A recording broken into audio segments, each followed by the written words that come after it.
ನಾನು ಸುಳ್ಳು ಹೇಳ್ತೀನಿ, ಏನು ಚೆಕ್ ಮಾಡಿಸ್ಕೊಂಡಿಲ್ಲ ಅಂತ. ಪರಿಸ್ಥಿತಿಗಳು, ಆ ಸನ್ನಿವೇಶಗಳು ನಮ್ಮನ್ನ ಎಷ್ಟು ಕಲ್ ಮಾಡ್ಬಿಡುತ್ತೆ ಅಂತಂದ್ರೆ, ಯಾರ ಪರನಾರ ವಹಿಸ್ಕೊಂಡು ಮಾತಾಡ್ಲಿ, ನನಗೆ ಬೇಕಾಗೇ ಇಲ್ಲ. I don't care. ಅಥವಾ ನಾಟಕೀಯವಾಗಿ ನೀನು ನನ್ನ ಮಕ್ಕಳ ಮೇಲೆ ಪ್ರೀತಿ ಇದೆ ಅನ್ನೋ ತರ ತೋರ್ಸ್ಕೊಳಕ್ ಬರಬೇಡಿ. ನಮ್ಮ ಅಪ್ಪ ಅಂತೂ ಬೈತವ್ರೆ ಒಂದು ವಾರದಿಂದ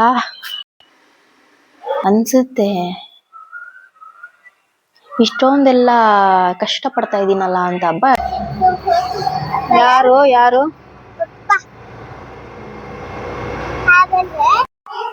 ಎಲ್ರಿಗೂ ನಮಸ್ಕಾರ.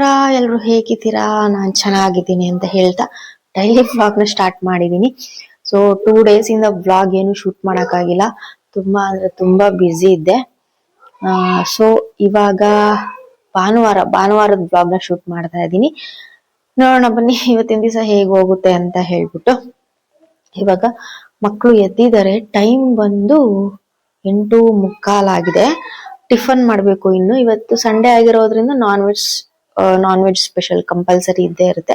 ಏನಿಲ್ಲ, ಇವಾಗ ಕ್ವಿಕ್ ಆಗಿ ನಾನು ಬಿರಿಯಾನಿ ಏನಾದ್ರು ಮಾಡ್ಕೊಂಡ್ಬಿಡ್ತೀನಿ. ನಮ್ಮ ಅಪ್ಪ ಇವಾಗ ತರಕ್ ಹೋಗೋರೆ ಚಿಕನ್ನ.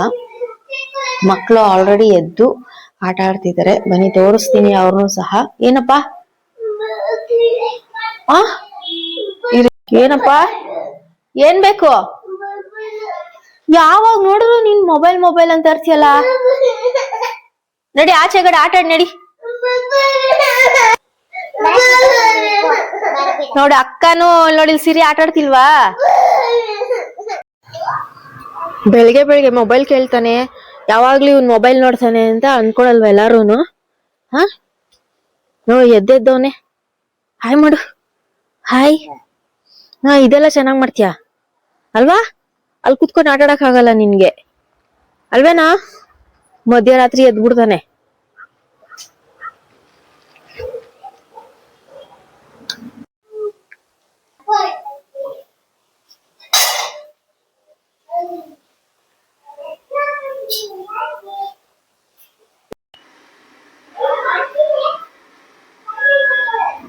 ನಿಂಗೆ ಗೇಟ್ ಹಾಕಿಲ್ಲ ಅಂದ್ರೆ ಗುಂಡ ಆಚೆಗೆ ಹೋಗ್ತಾನೆ ಅಲ್ಲಿ. ಈಚೆಗೆ ನನಗೆ ನನ್ನ ಊಟ ನಾನೇ ತಿನ್ನೋದಿಕ್ಕೆ, ನನ್ನ ಅಡುಗೆ ನಾನೇ ಮಾಡ್ಕೊಂಡು ತಿಂತಾ ಇದ್ದೀನಲ್ಲ, ಸೊ ತುಂಬಾನೇ ಒಂಥರ ಬೋರಿಂಗ್ ಅಂತ ಅನ್ಸ್ಬಿಟ್ಟಿದೆ. ಇನ್ಫ್ಯಾಕ್ಟ್ ಅಮ್ಮ ಇದ್ದಾಗ ತುಂಬ ಚೆನ್ನಾಗಿ ಅಡುಗೆ ಮಾಡ್ತಿದ್ದೆ, ಇಂಟ್ರೆಸ್ಟ್ ಇತ್ತು ಮಾಡೋದಕ್ಕೆ. ಆ್ಯಂಡ್ ನನ್ನ ಹಸ್ಬೆಂಡ್ ಇದ್ದಾಗಲೂ ಅಷ್ಟೇ ತುಂಬ ಚೆನ್ನಾಗಿ ಮಾಡ್ತಿದ್ದೆ. ಅವರೆಲ್ಲ ಹೋದ್ಮೇಲೆ ಯಾಕೋ ನನಗೆ ಊಟದ ಮೇಲೆ ಒಂಥರ ಏನಂತಾರೆ ಬೇಡ ಅನ್ನೋ ಅಷ್ಟು ಆಗ್ಬಿಟ್ಟಿದೆ. ಏನೋ ತಿನ್ಬೇಕಲ್ಲ, ಎಲ್ಲರೂ ಹೇಳ್ತಾರಲ್ಲ ತಿನ್ಬೇಕು ಅನ್ನೋ ಥರ ಬಂದ್ಬಿಟ್ಟಿದ್ದೀನಿ. ಬಿಕಾಸ್ ಇದು ಒಳ್ಳೆಯ ಲಕ್ಷಣ ಅಲ್ಲ. ಸ್ವಲ್ಪ ಪಿಕಪ್ ಆಗಲೇಬೇಕು ನಾನು ಊಟ ತಿಂಡಿ ವಿಷಯದಲ್ಲಿ. ನೋಡಿ ಎಷ್ಟು ಹರಿಬರಿಯಾಗಿ ಎಲ್ಲ ಮಾಡ್ಕೊತಾ ಇದ್ದೀನಿ. ಗ್ರೇವಿ ಮಾಡಿದೆ ಆ್ಯಂಡ್ ಹಂಗೆ ಬಿರಿಯಾನಿ ಕೂಡ ರೆಡಿ ಆಯಿತು. ಘಮ ಅಂತಿತ್ತು ಬಿರಿಯಾನಿ.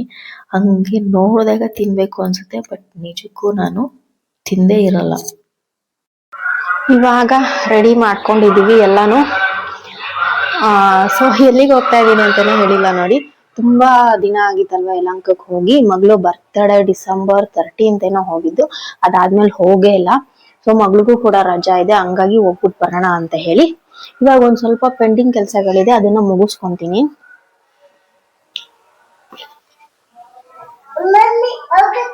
ಏನಪ್ಪಾ ಅಲ್ಲೇ ಕುಚ್ಚ ಹಾಕೊಡ್ತೀನಿ. 3 ದಿವಸದಿಂದ ಫೋನ್ ಕೊಟ್ಟಿರ್ಲಿಲ್ಲ. ಇಲ್ಲ ಆ ಕಡೆ ಹೋಗು, ಸೌಂಡ್ ಮಾಡ್ಬೇಡ, ಗಲಾಟೆ ಮಾಡ್ಬಾರ್ದು. ಅಲ್ಲಿ ಕುಚ್ಚ ನೋಡಕು. ಇವಾಗ ನನ್ಗೆ ಆರ್ಡರ್ಸ್ ಬಂದಿತ್ತಲ್ಲ, ಅದನ್ನ ಎಲ್ಲ ಪ್ಯಾಕ್ ಮಾಡ್ಬಿಟ್ಟು, ಯಾರ್ಯಾರಿಗೆ ಯಾವ್ದು ಅಂತೆಲ್ಲ ಪ್ಯಾಕ್ ಮಾಡ್ಬಿಟ್ಟು ಇಟ್ಬಿಟ್ಟು ಹೋದ್ರೆ, ನಮ್ಮ ಅಪ್ಪಂಗೆ ಹೇಳಿದೀನಿ ಪೋಸ್ಟ್ ಆಫೀಸಿಗೆ ತಗೊಂಡೋಗಿ ಕೊಟ್ಬಿಡಪ್ಪ ಅಂತ. ಅದಕ್ಕೆ ಬ್ಯಾಲೆನ್ಸ್ ಉಳಿಸ್ಕೊಂಡ್ಬಿಟ್ರೆ ಸುಮ್ನೆ ಅದೊಂದು ಕಸಿ ಬಿಸಿ ಆಗ್ತಾ ಇರತ್ತೆ. ಅದಕ್ಕೋಸ್ಕರ ಎಲ್ಲ ರೆಡಿ ಮಾಡಿ ಇಟ್ಟು ಹೊರಡೋಣ ಅಂತ ಹೇಳಿ. ಹಂಗೇನೆ ಇವಾಗ ನಾನು ಸ್ಟಾಕ್ ಕ್ಲಿಯರೆನ್ಸ್ ಒಂದು ವಿಡಿಯೋ ಮಾಡಬೇಕು. ಸ್ಟಾಕ್ ಕ್ಲಿಯರೆನ್ಸ್ ಒಂದು ವಿಡಿಯೋ ಮಾಡಬೇಕು. ಮತ್ತೆ ನಂದು ಆರ್ಡರ್ಸ್ ಎಲ್ಲ ಡಿಸ್ಪ್ಯಾಚಿಗೆ ಪ್ಯಾಕ್ ಮಾಡಿ ಎತ್ತಿಡ್ಬೇಕು. ಇಷ್ಟು ಕೆಲಸ ಇದೆ. ಇಷ್ಟು ಮುಗಿಸಾದ್ಮೇಲೆ ನಾನು ಹೊರಡೋ ಅಂಥದ್ದು.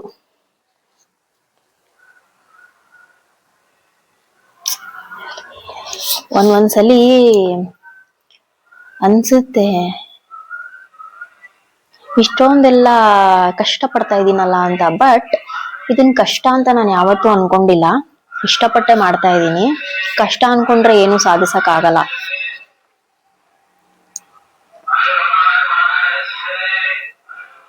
ಅಲ್ವೇನೋ ಹೇಯಾಂಶ್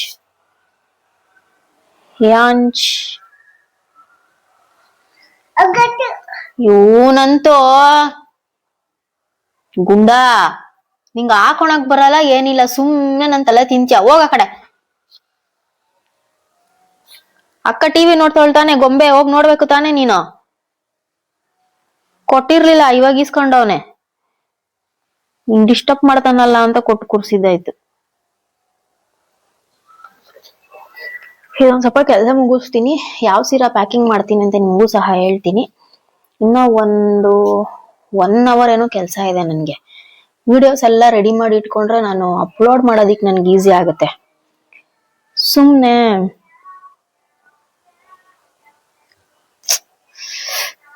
ಒಂದ್ಸಲಿ ಎಷ್ಟು ತಲೆ ಬಿಸಿ ಆಗುತ್ತೆ ಅಂತಂದ್ರೆ, ಎಲ್ಲಾನು ಒಬ್ಬಳೆ ಮ್ಯಾನೇಜ್ ಮಾಡ್ಬೇಕಲ್ಲ, ಅದಕ್ಕೋಸ್ಕರ.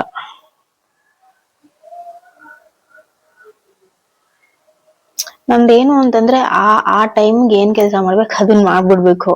ಇಲ್ಲ ಅಂತಂದ್ರೆ ನಂಗೆ ಸಮಾಧಾನ ಆಗಲ್ಲ. ಮಾಡಿ ಮುಗಿಸಿ ಹೋದ್ರೆ ಒಂಥರ ಅಲ್ವಾ, ಅದಕ್ಕೇನೆ. ಇವಾಗ ನಾನು ಆಮೇಲೆ ಸಿಗ್ತೀನಿ ನಿಮ್ಗೆ, ಓಕೆನಾ? ಕೆಲಸ ಮುಗಿಸ್ಬಿಡ್ತೀನಿ ಫಸ್ಟ್.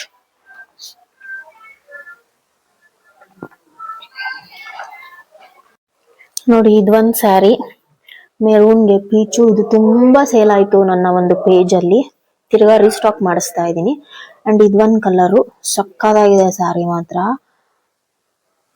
ಒಂದ್ ಕಡೆ ಅಂತೂ ಸೂಪರ್, ಕ್ವಾಲಿಟಿ ಅಂತೂ ಮಾತಾಡಂಗಿಲ್ಲ ಬಿಡಿ. ಈ 2 ಸ್ಯಾರಿನೂ ಒಬ್ರು ಆರ್ಡರ್ ಮಾಡ್ಕೊಂಡಿದ್ದಾರೆ. ಏನ್ ಸ್ಪೆಷಲ್ ಅಂದ್ರೆ, ಅವ್ರು ಆರ್ಡರ್ ಮಾಡ್ಕೊಂಡು ಒಂದ್ ಸ್ಯಾರಿ ಅವ್ರಿಗೆ ತುಂಬಾ ಇಷ್ಟ ಆಗೋಯ್ತು.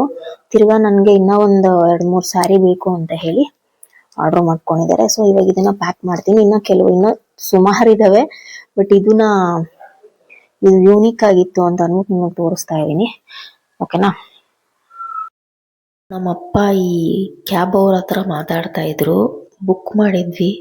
ನಮ್ದು ಸ್ವಲ್ಪ ಹಳ್ಳಿ ಆಗಿರೋದ್ರಿಂದ ಬೇಗ ಬುಕ್ ಆಗಲ್ಲ. ಬುಕ್ ಆದ್ರೆ ಕ್ಯಾನ್ಸಲ್ ಆಗ್ಬಿಡುತ್ತೆ. ಅರ್ಜೆಂಟಾಗಿ ಎಲ್ಲಾದ್ರೂ ಹೋಗ್ಬೇಕು ಅಂತಂದ್ರೆ ಹಿಂಸೆ ನಮ್ಗೆ. ಗೈಸ್, ಇವಾಗ ಪ್ಲಾನ್ ಚೇಂಜು.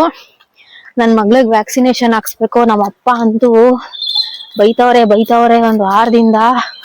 ಮಕ್ಳು ವಿಷಯದಲ್ಲಿ ಆಟ ಆಡ್ಬೇಡ ಅಮ್ಮ, ಅವ್ರಿಗೆ ಟೈಮ್ ಸರಿಯಾಗಿ ಏನೇನ್ ಮಾಡ್ಬೇಕು ಅವೆಲ್ಲ ಮಾಡಮ್ಮ. ಹೋಗಮ್ಮ ಫಸ್ಟ್ ಹಾಸ್ಪಿಟ್ಲಿಗೆ ಹೋಗುವ. 1:15 ಹಾಸ್ಪಿಟ್ಲ್ ಕ್ಲೋಸ್. ನೆಲಮಂಗಲಕ್ಕೆ ಹೋಗ್ಬೇಕು. ನಾನು ಆಟೋ ಬುಕ್ ಮಾಡ್ತಾ ಇದ್ದೀನಿ, ತಗೊಂತಾ ಇಲ್ಲ. ಬೇಗ ಬಾ ಚಿನ್ನಿ. ಬೈದು ಕಳ್ಸವ್ರೆ. ಇವಾಗ ಫಸ್ಟ್ ಆಟೋ ಬುಕ್ ಮಾಡಿ ಆಮೇಲೆ ಮಾತಾಡ್ತೀನಿ ನಿಮ್ ಜೊತೆ ಏನೇ ಎತ್ತ ಅಂತ. 1 minute ತೋರಿಸ್ತಾ ಐತೆ. ಬುಕ್ ಮಾಡಿದೀನಿ. ಒಂದು ಬರಲ್ಲ ನೋಡ್, ಅದಕ್ಕೆ ಮೇನ್ ರೋಡ್ ಬಂದಿದೀವಿ. ಏನ್ ತೋರ್ಸ್ಲಮ್ಮ? ನನ್ ಮಗಳು ಗೊತ್ತಿಲ್ಲ ವ್ಯಾಕ್ಸಿನೇಷನ್ ಅಂತ. ನಿಂಗ್ ಕಾಣಿಸಲ್ಲ, ಕೊಡ್ತೀನಿ. ವ್ಯಾಕ್ಸಿನೇಷನ್ ಇಂಜೆಕ್ಷನ್ ಅಂತಂದ್ರೆ ನನ್ ಮಗಳು ಗೊತ್ತಾಗ್ಬಿಡುತ್ತೆ, ಬರಲ್ಲ. ಬಾ.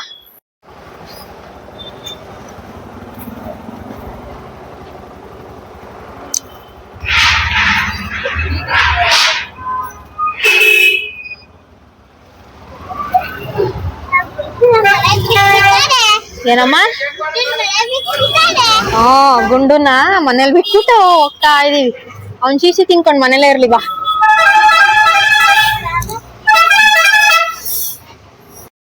ನೋಡಿ, ಇವಾಗ ತೋರಿಸ್ತಾ ಇದೀನಿ ನೋಡಿ ಜಾಗಗಳು.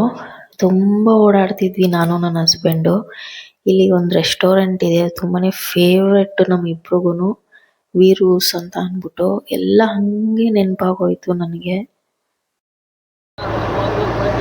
ನಮ್ಮ ಅಪ್ಪಂಗೆ ಮೊಮ್ಮಗಳ ಮೇಲೆ ಎಷ್ಟು ಪ್ರೀತಿ ಅಂತಂದ್ರೆ,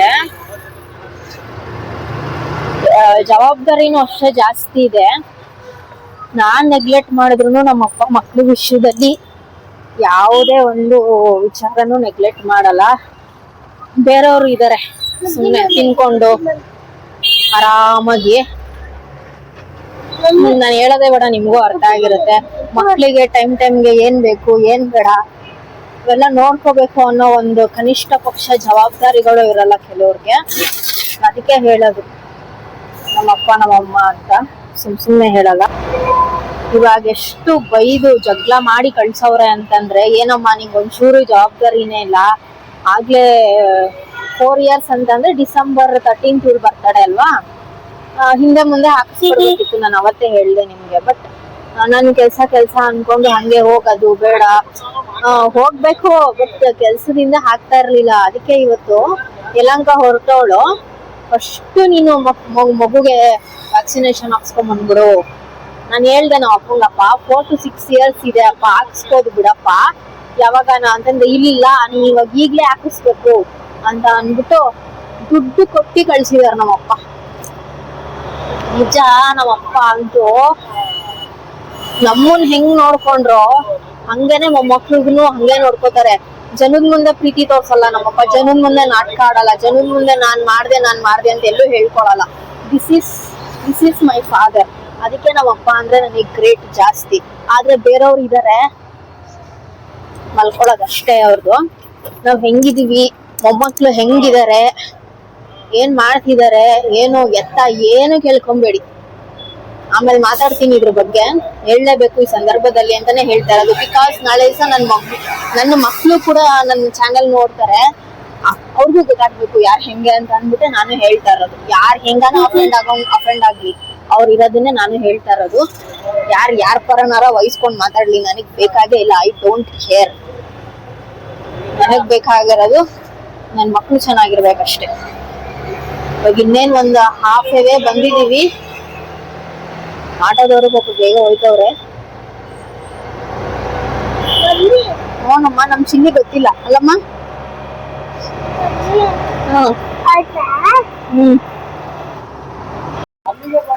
ಪೆಟ್ರೋಲ್ ನಿಲ್ಸವ್ರೆ ಗೈಸ್.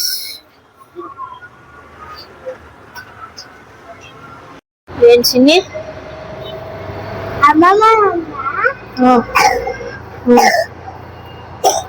ಫೋಟೋ ನೋಡ್ತಾ ಇದ್ದೆ, ಅವಾಗ ಜ್ಞಾಪಿಸ್ಕೊಬಿಟ್ಟವಳೆ. ಓನಮ್ಮ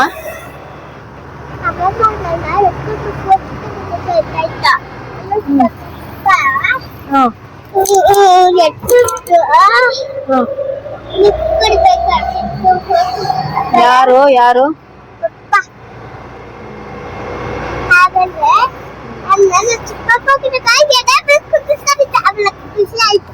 ಎಗ್ರು ಮೇಲೆ ಕುಂಡಿಸ್ಕೊಂಡಿತ್ತ ಅಪ್ಪ.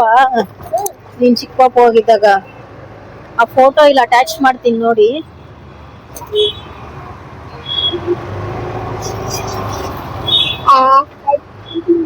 ಇನ್ನೇನ್ ಹಾಸ್ಪಿಟ್ಲ್ ಬಂತಿರು.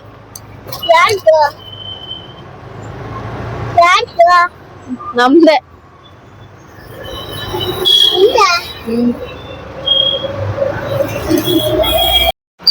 ಬಾ, ಹಾಸ್ಪಿಟ್ಲ್ ರೀಚ್ ಆದ್ವಿ ಫೈನಲಿ. 1 ಗಂಟೆ ಇವಾಗ ಮಧ್ಯಾಹ್ನ. ಬಾ. ನನ್ ಮಗ ಇಬ್ರು ಹುಟ್ಟಿದಿದೆ ಹಾಸ್ಪಿಟಲ್. ತುಂಬಾ ಚೆನ್ನಾಗಿ ಟ್ರೀಟ್ ಮಾಡ್ತಾರೆ. ಏನಮ್ಮ? ಗುಂಡನು ನೀನ್ ಇಲ್ಲ ತಾನೇ ಹುಟ್ಟಿದ್ದು? ನೋಡಿ, ಅವಳು ಹುಟ್ಟಿದಾಗಿಂದ ನಾವ್ ಇಲ್ಲೇ ಹಾಕ್ಸೋದು. ಕಂಪ್ಲೀಟ್ ಎಲ್ಲಾನು ಹಾಕ್ಸಿದೀನಿ, ಒಂದು ಮಂತು ಮಿಸ್ ಮಾಡಿಲ್ಲ. ಇವಾಗ 4 to 6 years ಇದೆಯಲ್ಲ, ಇದೊಂದು ಹಾಕಿಸ್ಬೇಕು. ಈ 3 ಕೊಡ್ತಾರೇನೋ ಇವಾಗ. 3 ಆದ್ಮೇಲೆ 10 to 12 years ಇರುತ್ತೆ. ಸೊ ಇದು ಮುಗಿಸ್ಬಿಟ್ರೆ ನೆಮ್ಮದಿ. ಗೊತ್ತಿಲ್ಲ ಅವಳಿಗೆ, ಇನ್ನೂ ಗೊತ್ತಿಲ್ಲ. ಇಂಜೆಕ್ಷನ್ ಅಂದ್ರೆ ಓಡ್ತಾಳೆ. ಹೂನಮ್ಮ, ನಾನು ಸುಳ್ಳು ಹೇಳ್ತೀನಿ, ಏನು ಚೆಕ್ ಮಾಡಿಸ್ಕೊಂಡಿಲ್ಲ ಅಂತ.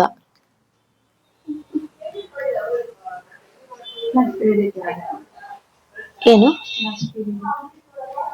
ಎಷ್ಟಿದೆ? ನಾರ್ಮಲಾ?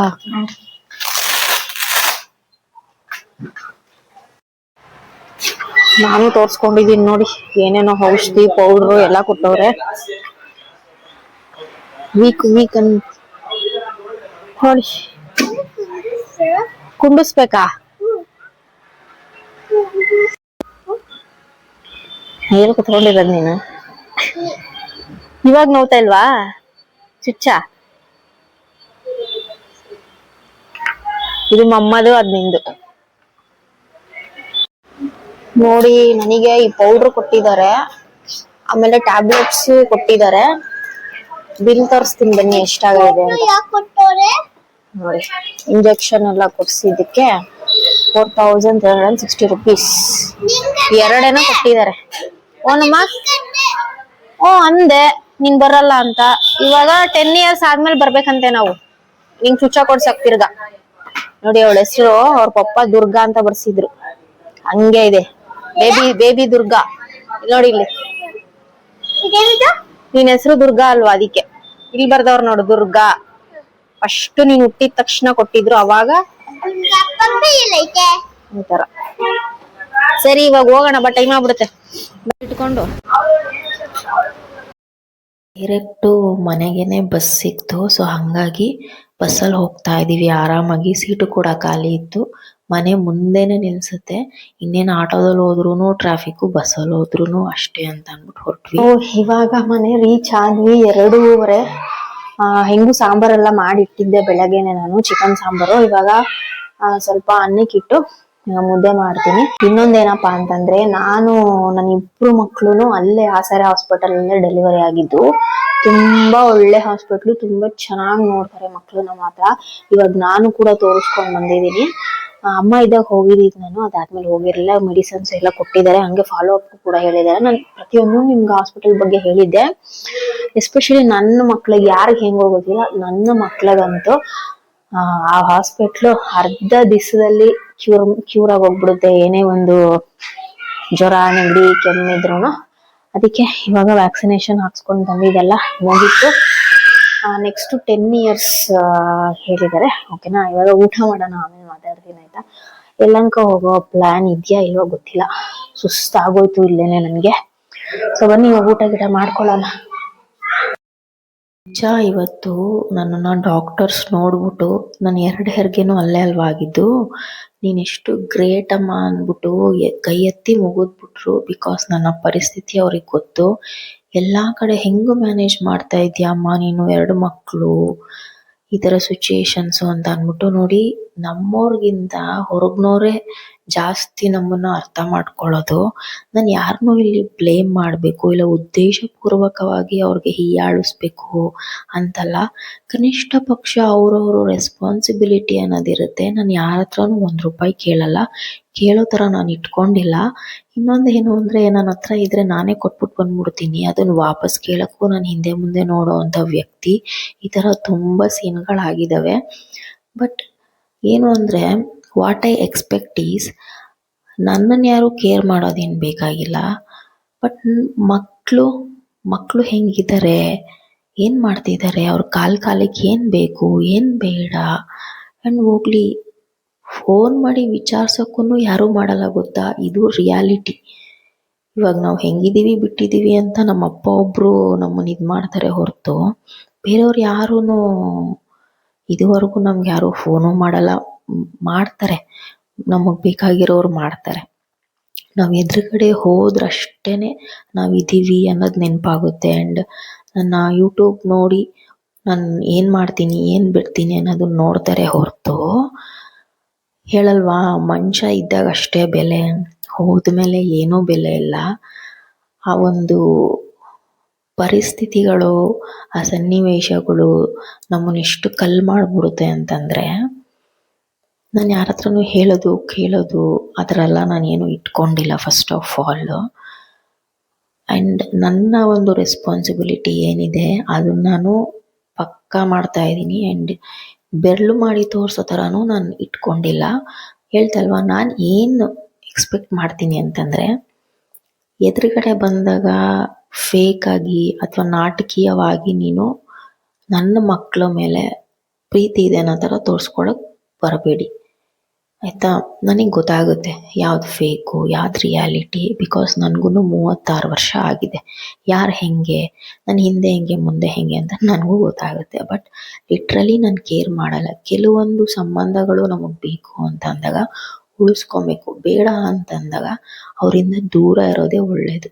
ನಾನು ಅವ್ರನ್ನ ಪಿನ್ ಪಾಯಿಂಟ್ ಮಾಡ್ತಾ ಇದ್ದೀನಿ, ಇವ್ರನ್ನ ಮಾಡ್ತಾ ಇದ್ದೀನಿ ಅಂತಲ್ಲ. ಇನ್ ಜನರಲ್ ಆಗಿ ನಾನು ಹೇಳ್ತಿದ್ದೀನಿ, ನಿಮಗೂ ಕೂಡ ಅರ್ಥ ಆಗುತ್ತೆ ಇವಳು ಯಾಕೆ ಹಿಂಗೆ ಮಾತಾಡ್ತಿದ್ದಾಳೆ, ಏನು ಎತ್ತ ಅಂತ ಅಂದ್ಬಿಟ್ಟು. ಇವತ್ತು ನಾವು ತಿಂದಿದ್ದೀವೋ ಬಿಟ್ಟಿದ್ದೀವೋ ಅಂತ ವಿಚಾರ್ಸಕ್ಕಿರೋದೇ ನಮ್ಮಪ್ಪ ಒಬ್ಬರು. ಅವ್ರನ್ನ ಬಿಟ್ಟರೆ ನಮಗೆ ಬೇರೆ ಪ್ರಪಂಚ ಇಲ್ಲ, ನಮ್ಮ ಅಪ್ಪಂಗೆ ನಾವು ಬಿಟ್ಟರೆ ಬೇರೆ ಪ್ರಪಂಚ ಇಲ್ಲ ಅನ್ನೋ ಥರ ಇರೋದು. ನಾವು ಹೆಂಗಾದರೂ ಇರಲಿ, ನಾವು ಏನಾದರೂ ಮಾಡ್ತಿರ್ಲಿ, ಯಾರಿಗೂ ಏನೂ ಮ್ಯಾಟ್ರೇ ಆಗಲ್ಲ ಅನ್ನೋ ಥರ ಇದ್ದಾರೆ ನಿಜವಾಗ್ಲೂ. ನನಗೊಂದು ಬೌಂಡ್ರಿ ಇದೆ, ನನಗೊಂದು ಸರ್ಕಲ್ ಇದೆ. ನಾನು ಅವ್ರ ಬಗ್ಗೆ ಮಾತಾಡ್ತಿದ್ದೀನಿ ಹೊರತು ಆದಿ ಬೀದಿಲಿ ಹೋಗೋರ ಬಗ್ಗೆ ಎಲ್ಲ ನಾನು ಮಾತಾಡ್ತಿಲ್ಲ. ಇವತ್ತು ನನ್ನ ಒಂದು ಲೈಫಲ್ಲಿ ಎಷ್ಟೆಲ್ಲ ಹುಷಾರಿರಲಿಲ್ಲ. ಸೊ ಅದಕ್ಕೆ ಅವನಿಗೆ ಹಂಗೆ ಮೆಡಿಸನ್ಸ್ ಹಾಕ್ತಾಯಿದ್ದೆ. ಏನು ಗೊತ್ತಾ, ಇನ್ನೊಂದು ಕಡೆ ಕೆಲವರು ನನ್ನ ಜೊತೆನೇ ಇರ್ತಾರೆ, ನಮ್ಮವರು ಅಂತ ಇರ್ತಾರೆ. ಹೆಂಗೆ ನನ್ನ ಡೌನ್ಫಾಲ್ನ ಇಷ್ಟಪಡ್ತಾ ಇರ್ತಾರೆ ಗೊತ್ತಾ. ಇವಳು ಇನ್ನೂ ನಮ್ಮ ಹತ್ರ ಬಂದಿಲ್ಲ, ನಮ್ಮ ಕಾಲ ಹತ್ರ ಬಂದಿಲ್ಲ, ಹಾಗೆ ಹೀಗೆ ಅಂದ್ಬಿಟ್ಟು. ಅವ್ರಿಗೆ ಗೊತ್ತು ನಾನೇನು, ನನ್ನ ಕೆಪಾಸಿಟಿ ಏನು, ನಾನು ಹೆಂಗೆ, ಯಾರ ಹತ್ರಕ್ಕೂ ನಾನು ಹೋಗಲ್ಲ ಅಂತ. ಬಟ್ ಇದು ಹೆಂಗೆ ಅವ್ರಿಗೆ ಮುಟ್ಟು ನೋಡ್ಕೋಬೇಕು ಆ ಥರ ಎದ್ದು ನಿಂತಿದ್ದೀನಿ ನಾನಿವತ್ತು. ಎಲ್ಲ ನನ್ನ ಹಸ್ಬೆಂಡ್ ಆಶೀರ್ವಾದದಿಂದ ಮಾತ್ರನೇ ಇವೆಲ್ಲ. ಇವತ್ತಿಗೂ ಅಷ್ಟೇ, ನನ್ನ ಮಕ್ಳಿಗೆ ಏನೇ ಕೊಡಿಸಿದ್ರು ಅದು ನನ್ನ ದುಡ್ಡಿಂದ ಕೊಡಿಸ್ತೀನಿ. ನನಗೆ ಹೆಮ್ಮೆ ಇದೆ, ಹೇಳ್ತಿಲ್ವಾ. ನಾನು ಯಾರ ಹತ್ರನೂ ನನಗಿಲ್ಲ ಅಂತಲೂ ಕೇಳಲ್ಲ, ಇಲ್ಲ ನನಗೆ ಯಾರು ತಂದು ಕೊಟ್ಟಿಲ್ಲ. ತಂದು ಕೊಟ್ರೂ ನಂದೇನಿದೆ ಅದನ್ನ ಇಸ್ಕೊತೀನಿ ಹೊರತು ಬೇರೆಯವ್ರು ಇದಕ್ಕೆ ನಾನು ಆಸೆ ಪಟ್ಟವಳೇ ಅಲ್ಲ ಯಾವತ್ತೂ. ಆ ಥರ ಆಸೆ ಪಡೋದಾಗಿದ್ದಿದ್ರೆ ಹೆಂಗಿರ್ತಿತ್ತು ಅಲ್ವಾ.